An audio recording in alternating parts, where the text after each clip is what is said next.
ಬೆಂಗಳೂರಿನ ಚಿನ್ನಸ್ವಾಮಿ ಸ್ಟೇಡಿಯಂ ನಿನ್ನೆ ಘೋರ ದುರಂತಕ್ಕೆ ಸಾಕ್ಷಿಯಾಗಿದೆ. ಆರ್ಸಿಬಿ ಟ್ರೋಫಿ ಸೆಲೆಬ್ರೇಷನ್ ನೋಡೋದಕ್ಕೋಸ್ಕರವಾಗಿ ಲಕ್ಷಾಂತರ ಜನ ನಿನ್ನೆ ಚಿನ್ನಸ್ವಾಮಿ ಸ್ಟೇಡಿಯಂಗೆ ಬಂದಿದ್ರು. ಆದರೆ ಜನ ಜಾಸ್ತಿ ಆಗಿದ್ರಿಂದಾಗಿ ಇಲ್ಲಿಯ ಸಿಬ್ಬಂದಿಗಳಿಗೆ ಅವರನ್ನು ಕಂಟ್ರೋಲ್ ಮಾಡೋದಕ್ಕೆ ಆಗೋದಿಲ್ಲ. ಇದು ಗೇಟ್ ನಂಬರ್ 18.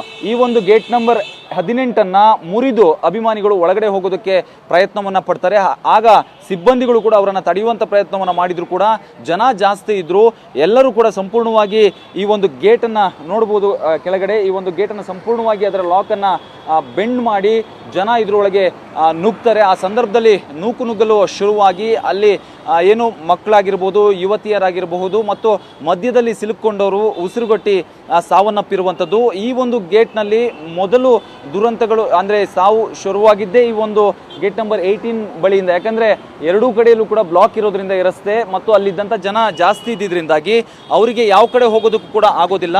ಸೊ ಹಾಗಾಗಿ ಎಲ್ಲರೂ ಕೂಡ ಈ ಮಧ್ಯದಲ್ಲಿ ಸಿಲುಕು ಹಾಕೊಂಡಾಗ ಉಸಿರುಗಟ್ಟಿ ಇಲ್ಲಿ ಸಾವನ್ನಪ್ಪಿರುವಂಥದ್ದು. ಮತ್ತು ವೆಹಿಕಲ್ ಮುಖಾಂತರವಾಗಿ, ಆಂಬುಲೆನ್ಸ್ ಮುಖಾಂತರವಾಗಿ ಅವರನ್ನು ಕರ್ಕೊಂಡು ಹೋಗೋದಕ್ಕೂ ಕೂಡ ಇಲ್ಲಿ ಟ್ರಾಫಿಕ್ ಆಗಿದ್ರಿಂದಾಗಿ ಅವ್ರನ್ನ ಕರ್ಕೊಂಡು ಹೊರಗಡೆ ಹೋಗೋದಕ್ಕೂ ಸಾಧ್ಯವಾಗಿರಲಿಲ್ಲ.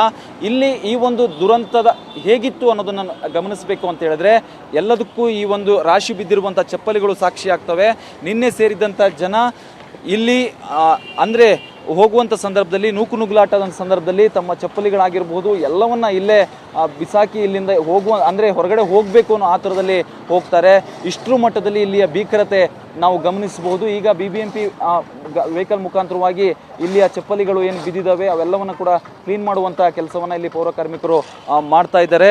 ಲಕ್ಷಾಂತರ ಜನ ನಿನ್ನೆ ಇಲ್ಲಿ ಸೇರಿದ್ರು ಮತ್ತು ಎಲ್ಲರೂ ಕೂಡ ಈಗ ಸದ್ಯದಲ್ಲಿ 11 ಜನ ಮೃತಪಟ್ಟಿರುವಂಥದ್ದು. ಬೌರಿಂಗ್ ಆಸ್ಪತ್ರೆಯಲ್ಲಿ 6 ಜನ ಮತ್ತು ವೈದೇಹಿ ಆಸ್ಪತ್ರೆಯಲ್ಲಿ 5 ಜನ ಮೃತಪಟ್ಟಿದ್ದಾರೆ ಮತ್ತು ಹಲವರಿಗೆ ಗಂಭೀರ ಗಾಯವಾಗಿದ್ದು ಆಸ್ಪತ್ರೆಯಲ್ಲಿ ಚಿಕಿತ್ಸೆಗಳು ಈಗ ಮುಂದುವರೆದಿರುವಂಥದ್ದು.